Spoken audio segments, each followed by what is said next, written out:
如果让你用一个形容词来形容 vivo， 你会用什么？先不用着急回答，看完今天400位 vivo X100系列用户的回答，我相信你会对 vivo 有一个全新的认知。当然，这里面一定有你想不到的答案。vivo 的调研是我们做过最痛苦的一次。首先 vivo 这一次的 X 系列分开发布的节奏，直接拉长了我们调研时长。从 vivo X100、X100 Pro 又到了几个月之后的 X100S 系列，再到了现在的灭霸 X100 Ultra。其次 vivo X100 系列的购买人群也是我们见过分布最广、最分散、最沉默的一类。我们想在一个城市找到符合我们需求的调研对象，真的是难上加难。而就在我们好不容易快结案的时候，歌手这个现象级的综艺上线了。那句2亿长雕超清晰，山顶也是 VIP， 直接让我们的数据出现了巨大的波动。不过好在我们排除一切困难，历时8个月的时间，对数千位 vivo 用户进行了一次非常彻底的调研。可以这么说，我们这次调研的深度和广度，可能连 vivo 自己都做不到。我们从中筛选了400位 X100 系列的用户，希望从他们的回答中，让你了解一个真实的、从未见过，甚至就连 vivo 自己可能都不了解的鲜活的 vivo。我们也希望从这一期视频里，能让大家明白关于 vivo 的繁荣、狂欢，甚至是狼狈与困局。好了，欢迎收看我们全新的调研节目，我是肉带大魔王。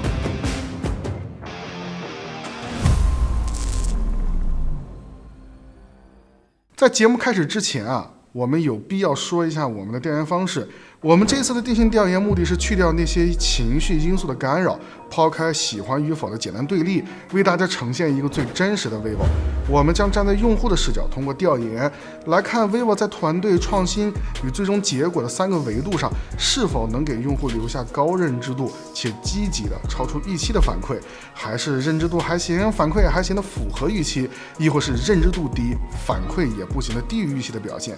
为了更好的呈现结果，我们会有一些评分类的问题，目的是让用户给出一个印象分，然后我们会用更多的开放式、封闭式的问题来锁定用户产生这个印象的原因。所以它的目的与传统 NPS 不同，只是我们用来挖掘用户潜在需求与感受的工具之一。我们结合多种方式来检验他们是否是一个值得信赖、能够不断超越自我、坚定不移地推动团队取得卓越成绩、追求成效的团队，是否可以把极具创意的点子推向市场，能够准确判断哪些创新是有用的，是否是有远见的创新，是否是一个致力于满足团队内部以及市场外部用户的期望和要求，是否在听取用户反馈后可以改进产品和服务，时时刻刻将用户放在心上，是否能够维持与用户之间良好关系，从而赢得用户的信任和尊重的结果。这3点，无论是像 vivo 这样的电子消费品公司，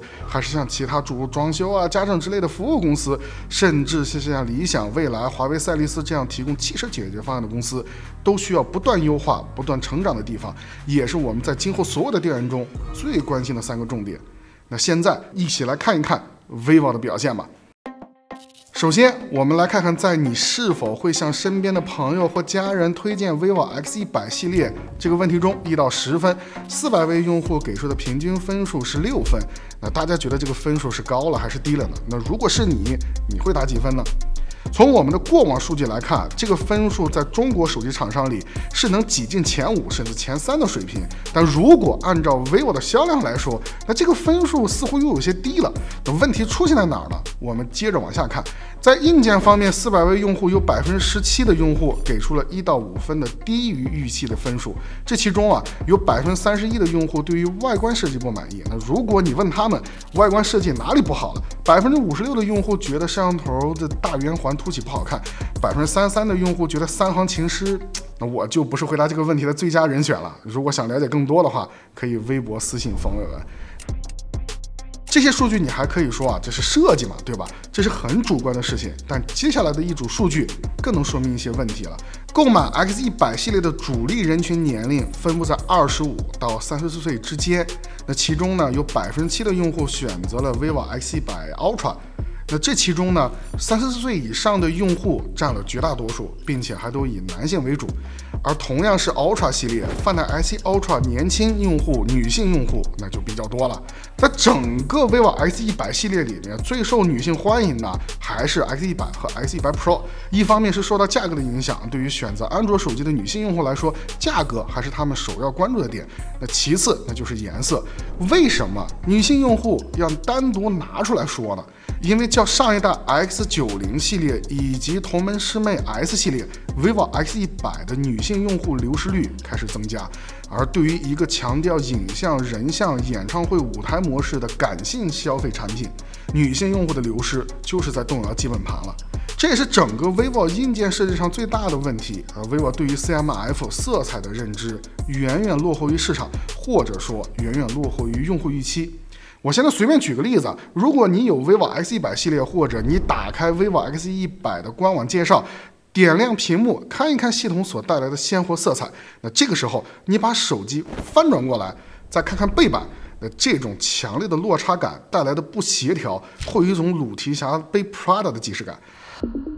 那整个 X100 系列女性用户仅占到 23%。那如果你觉得这个数据也还行的话，那我要告诉你的是，放在整个 vivo 品牌里，女性用户可占到了 51%。同时我还要告诉你另外一个数据，当我们问到当你向你的朋友介绍 X100 时，哪些地方是你不会优先介绍的？ 66% 的女性用户选择了设计。而在我们全量调研中问到，在看到 X100 系列时，哪些地方让你感到失落的时候，72%的女性用户选择了设计。那我们就从这3个数据来看，有相当一部分女性用户对于 vivo 的设计是有预期的，是有要求的，但这部分用户只有 23% 被转换成了 vivo X100 系列的用户，这还算上了优惠明星效应广告效应这些营销手段吸引来的女性用户。如果去掉他们，23%还有很大的下降空间。所以 vivo 的朋友们，你们的3行情诗到底是写给用户看呢，还是写给自己看的呢？那 vivo 用3行情诗以及大圆环的设计，极大的提高了用户的认知。尤其在户外广告上看，这种设计似乎还挺抓人眼球的。可一旦用户上手，就会有一种买家秀和卖家秀的预期落差。所以从这个角度看 ，vivo 的设计那肯定是有创意的，但最终在用户端没有得到一个好结果，仍旧处在高认知且极为负面的象限里了。那不要小看这个问题这种鲁提辖背 Prada 的割裂感也体现在另外一个层面，软件，也就是系统 OS。那要说到 Orange OS 这个系统的口碑，在互联网上看似乎还不错，甚至能挤进第一梯队。这个也是我个人比较好奇的事情，因为我一开始对于 Orange OS 的预期非常高。vivo 这个团队能在灵动岛之前就想到原子胶囊这么神奇的交互，原子笔记原子阅读都有非常现代的视觉设计和排版布局。但一代一代走过来，至少 Orange OS 是阻碍我把 vivo 作为常用手机的原因之一。包括我身边的一些媒体朋友对于 vivo 系统的吐槽和网络口碑形成了鲜明的对比。但是 vivo 的朋友不止一次告诉我，在他们的调研结果中 Orange OS 的用户满意度还是挺高的。而当我们调研后，也确实印证了这一点。如果用分数来统计的话，400位用户在回答你是否会向身边的家人和朋友推荐 Orange OS 时，给出的平均分是7分。那 Orange OS 的朋友先不要开香槟了，接下来才是真正的考验。我们将用户分为几组，第一组用年龄区分，分别是16到24岁、25到34岁、35到45岁以及46岁以上的4组用户，让他们列举他们认为系统好用的具体体现在哪儿。我们总结了以下各组的高频词：16到24岁的分组是游戏、抖音和微信不卡；25到34岁的分组，他们经常提到的是支付过程不会闪退，文件打开不卡顿、不闪退。那35到45岁的分组，他们提到的是通话清晰、续航长、充电快和广告少。那46岁以上的分组呢，他们的关键词是通话清晰、拍照好看。你从这个结果不难看出来，用户所认为的系统、媒体所认为的系统以及 vivo 产品经理所认为的系统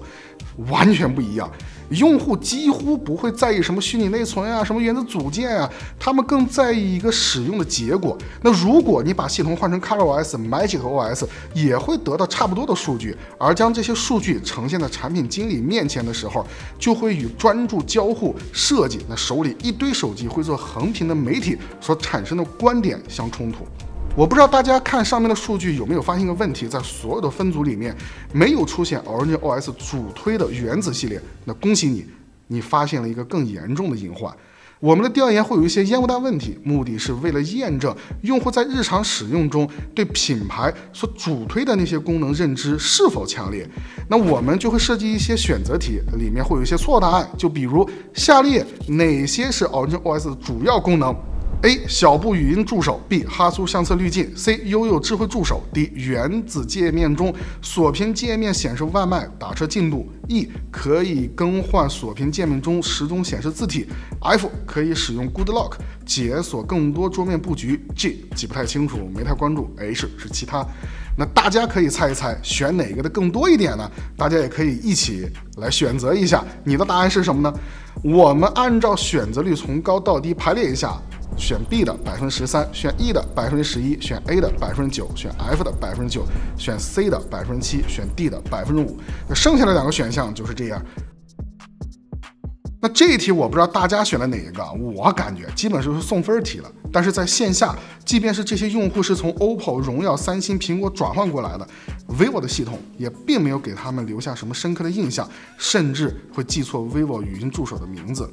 而当我们问出下列哪些名字是 vivo 系统名称的时候，即便是大家打开关于本机就能查到，依旧只有27%的用户能够写对 OriginOS 的名字，39%的用户压根儿不知道系统的名称，甚至还有11位用户填了鸿蒙。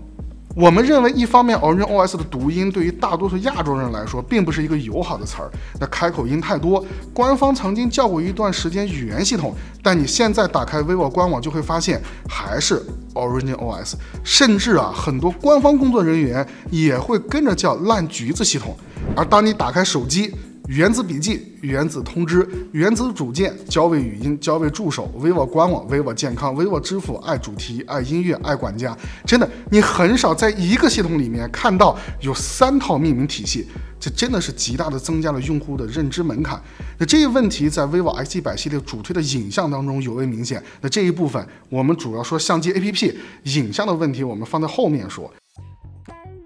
如果你打开相机 APP， 想找到 vivo X100 Ultra 主推的舞台模式，一共分几步呢？第一步，打开相机 APP； 第二步，左滑找到更多；第三步，在第3排第2个，那就是了。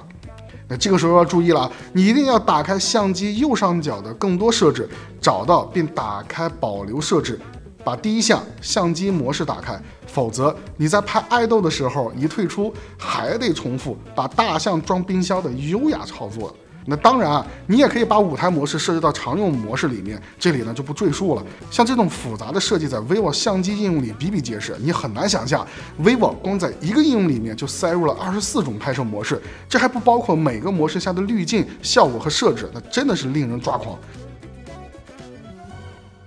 那这种复杂臃肿的设计方向直接体现在用户日常使用数据上。在我们的调研中，有 73% 的用户在第1个月从未打开过更多， 82% 的用户仅使用人像和照片模式拍照。那这个数据与 OPPO 相比，它已经不能和 OPPO 比了，能得到如此成绩的那只有 vivo 和荣耀。但我们要说的是vivo 深耕影像这么多年，他们在影像上的投入要远大于荣耀。这就有点像说我和刘翔现在都跑不进全球前100一样，丢人的可不是我，而是刘翔。所以在我们后续的调研中，我们就去掉了分数，重新向400位用户提出我们的问题：你觉得 OriginOS 的表现如何？ A 是超出预期， B 符合预期， C 是低于预期。其中63%的用户都选择了符合预期，也就是说 OriginOS 或者说 vivo 软件在用户看来仍旧是一个积极但认知度不怎么高的象限里。那我们就顺着这个线索来说一下 vivo 的影像，然后我们再进行一下总结。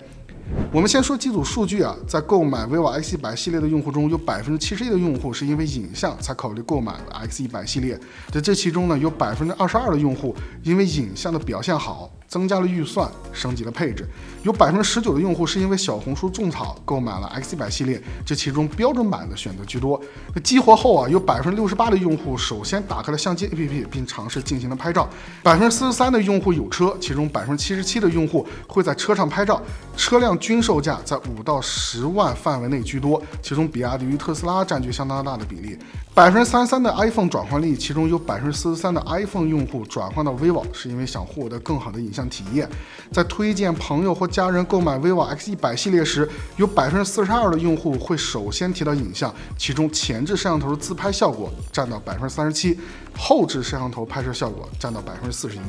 在推荐朋友或家人购买 vivo X100系列时，最常被用户提到的关键词是色彩好、鲜艳、人白、自然。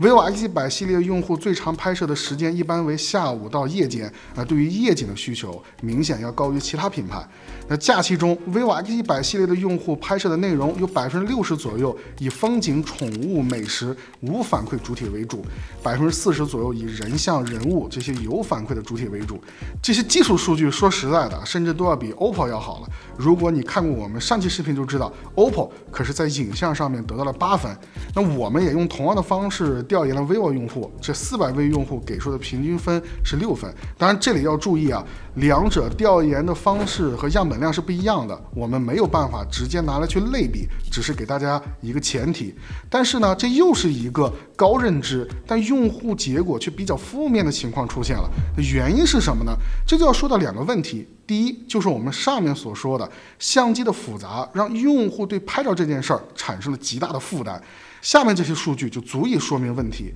在购买 vivo X100系列的用户中，有62%的用户在拍摄过程中遇到过问题，这其中像找不到舞台模式啊，找不到文字扫描，拍照模式下美颜去哪儿了这类迷失型的问题居多，占到50%以上。电影人像和人像有什么区别？这类迷糊型选手呢，占到20%左右。37%的线下用户购买后会因为影像再次寻求 vivo 的帮助与支持，仅有7%的用户得到了有效的帮助，而最严重的是有73%的用户并不了解 vivo 的影像水平。但从硬件水平上来说，vivo 是市面上绝对第一梯队的存在，尤其是 X100 Ultra， 你能看到 vivo 倾注了相当多的心血。从用户场景数据中来看，用户也希望 vivo 能够在他们日常生活中发挥巨大价值。但事与愿违 ，vivo 产品经理和工程师就像在赌气一样，把所有用户可能会拍照的场景、可能会喜欢的模式、多数会用到的效果，全部堆砌在一个相机 APP 里。那这里啊，我们引用我们调研用户的一句话：我每次打开 vivo X100 Ultra 的相机，都有一种负担和焦虑。我看着眼前的孩子，该用抓拍还是用人像还是默认？效果好一点是该用电影人像吗？相比较我过去用的手机，我就在照片和人像里反复横跳。一开始我看 vivo 的界面还很开心，有那么多选择，但时间长了，我感觉它就像一本厚厚的使用指南，毫无诚意地摆在我面前，对我说：“你要的都在这儿，你自己不会找吗？”那可能是我想多了，但我真的希望 vivo 的工程师能理解一下我们用户，我们不是拍照机器，没办法流水线生产照片。如果 vivo 的朋友看到这里就破防的话，那我只能说你先别破防。这位线下用户是参与了我们的调研才发现，原来你们有个人文街拍模式。而第二点也是我认为 vivo 这个品牌这个团队目前最大的问题，沟通。我们发现这个问题是因为歌手的播出vivo 授权店的进店量开始暴增，尤其是那句2亿长焦超清晰，山顶也是 VIP。那这句广告词，我认为是 vivo 近5年来最好的广告词，清晰明了地阐述了产品特点，后半句也用几个字就描述出一个山顶场景和 VIP 的感觉，是十分科学现代的广告词。那我们也会为此出一期视频把近期所有品牌的广告词拿出来详细对比一下。那总之呢，这句话的传播程度和线上用户的转化率极高，进店量的增加对销量产生了极大作用，但同时也放大了 vivo 在影像上的问题。例如我们所说的歌手在节目中的植入是非常细节的，他们专门设置了一个环节，让观众拿起手机拍照。那这种动作的引导和舞台模式简直是天作之合。但当用户去线下店体验的时候，或者线上购买拿到手机之后，却发现舞台模式藏的那叫一个深。那并且在 S100 Ultra 上市之初的固件问题导致的影像表现也直接跌破了用户预期。那换句话说 ，vivo 在重投入了一个国民现象级综艺之后，营销团队就完成了他们的工作，但产品团队并没有做好充足的准备，让产品迎接新用户。那这里并不是说他们的固件没有准备好，而是更基础的，产品团队似乎不清楚用户到底想要什么，一股脑的全部给出去。同时，用户运营团队也没有应对新用户的涌入，没人告诉他们 vivo X100 系列的定位是什么，他们的产品特点是什么，能给用户带来的哪些好处。也就是说，营销团队把用户的认知放在了这儿，那系统软件的复杂和臃肿却将用户放在了这儿，落差自然而然就会形成。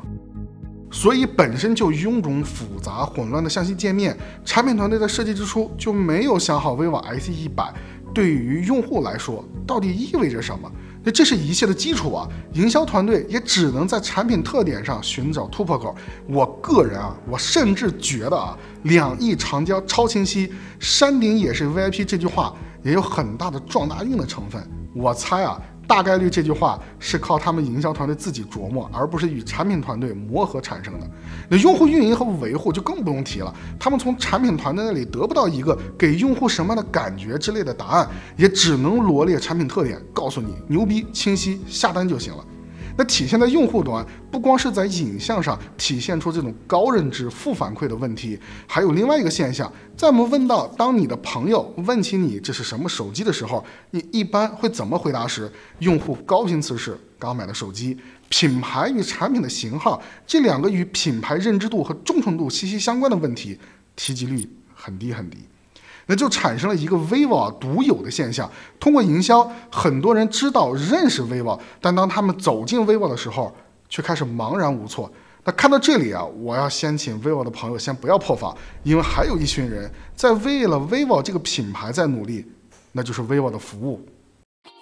vivo 的线下服务是我们目前见到最好的一家，尤其是售后，我们经常在2、3线城市看到叔叔阿姨，甚至是老爷爷老奶奶拿着非常古早的 vivo 手机走进他们的售后店，开始说手机最近怎么卡了，是不是要清内存了，微信怎么突然间没了，等等等这些琐碎的问题。我可以很负责的说，就我一个人走了数百家 vivo 店，我从来没见过任何一个 vivo 的工作人员拒绝为他们提供帮助。你要知道 vivo 不是苹果、华为或者小米，他们是以授权经营的模式来运作的，对于线下的管理并不如直营那么有效，但 vivo 仍旧保持了高水准的服务质量。我印象最深的是在成都锦江区万达广场的 vivo 售后店，我们在做暗访调研的时候，一位大爷走进来说自己的手机不开机了， vivo 的工作人员从头到尾都没有不耐烦，让维修人员过来帮忙看，折腾了大概得有半个小时。大爷开开心心的说好了好了的时候，就在这个时候，vivo 的工作人员说，大爷您这个现在开机了还不行，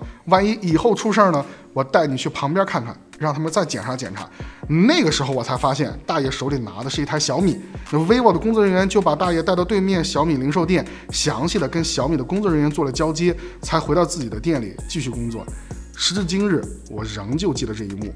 同时还有另外一件事儿，在我们的同事休假的时候，去到一个景点，爬上山顶的时候，突然有一个地方居然插着 vivo logo 的牌子，那旁边站着 vivo 的销售，等人多了，他们就把大家叫到牌子旁边，告诉大家这里是最佳拍摄景点，让大家拿出手机对着他指的方向拍摄，无论用户拿起的是什么手机，他们都一一回答用户的问题，比如太阳太亮了就点一下屏幕里的太阳，太暗了就点一下旁边，然后向上滑，1、2、3开始拍。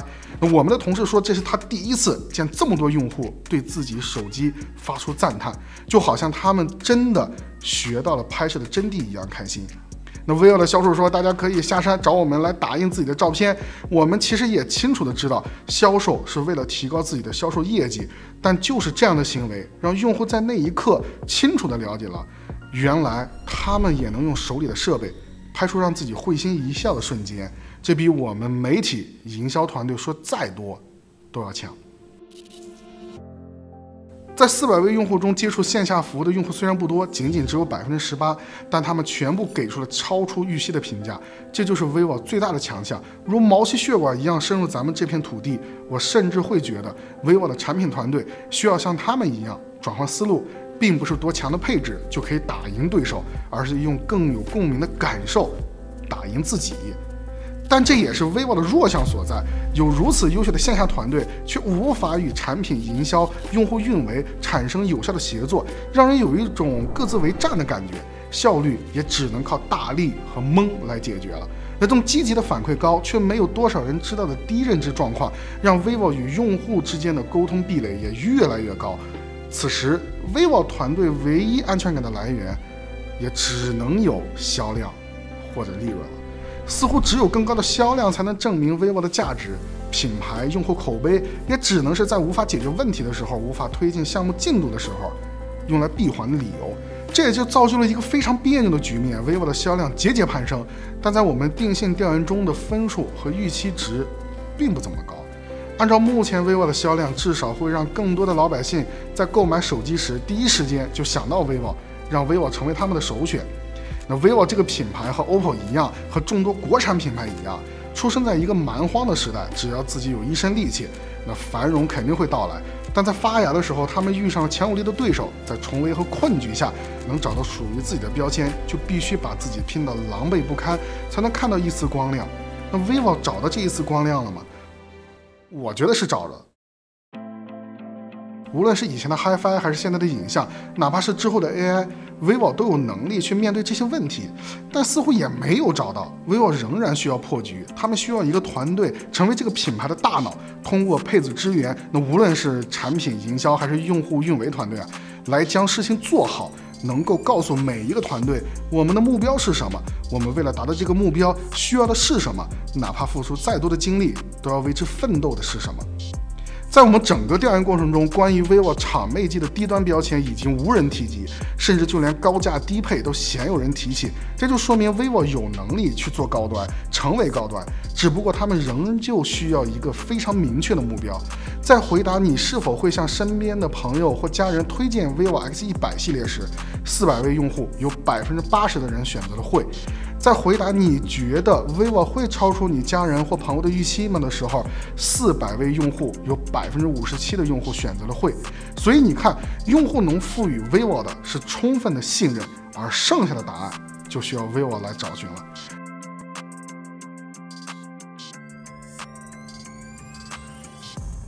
那在节目的最后，我们也说一下我们的想法和建议。如果大家有更好的观点，也可以发在弹幕和评论区。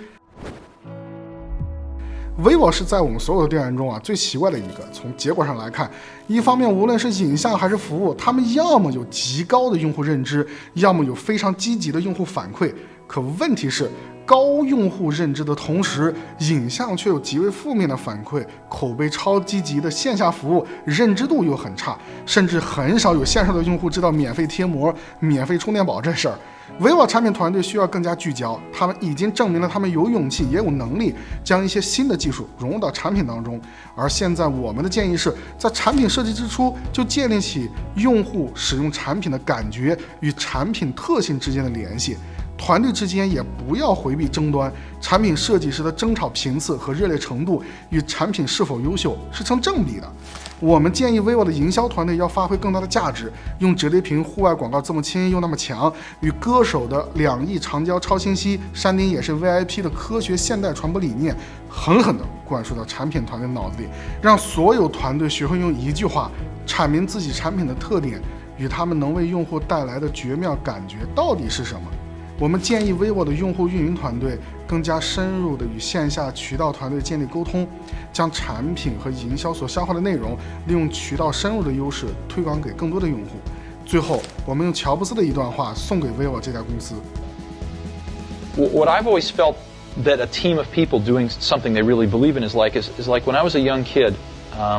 there was a widowed man that lived up the street. And one day he said, "Come on into my garage, I want to show you something." And he pulled out this dusty old rock tumbler. And it was a motor and a coffee can and a little, band between them. And he said, "Come on with me." We went out to the back and we got some rocks. some regular old ugly rocks. And his can was making a racket as the stones went around. And I came back the next day, and we opened the can, and we took out these amazingly beautiful polished rocks.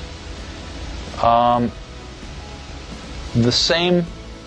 common stones that had gone in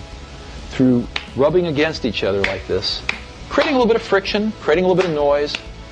had come out these beautiful polished rocks. And that's always been, in my mind, my metaphor for a team working really hard on something they're passionate about, is that it's through the team, through that group of incredibly talented people, bumping up against each other, having arguments, having fights sometimes, making some noise, and working together, they polish each other. And they polish the ideas, and what comes out are these really beautiful stones. Yeah. So it's hard to explain, and it's certainly not the result of one person. I've built a lot of my success off finding these truly gifted people and not settling for B and C players, but really going for the A players. And I found something. I found that when you get enough A players together, when you go through the incredible work to find 5 of these A players, they really like working with each other because they've never had a chance to do that before. And they don't want to work with B and C players, and so it becomes self-policing, and they only want to hire more A players. And so you build up these pockets of A players, and it propagates. And that's what the Mac team was like. They were all A players. And these were extraordinarily talented people. 希望微网能够成为更闪耀的鹅卵石。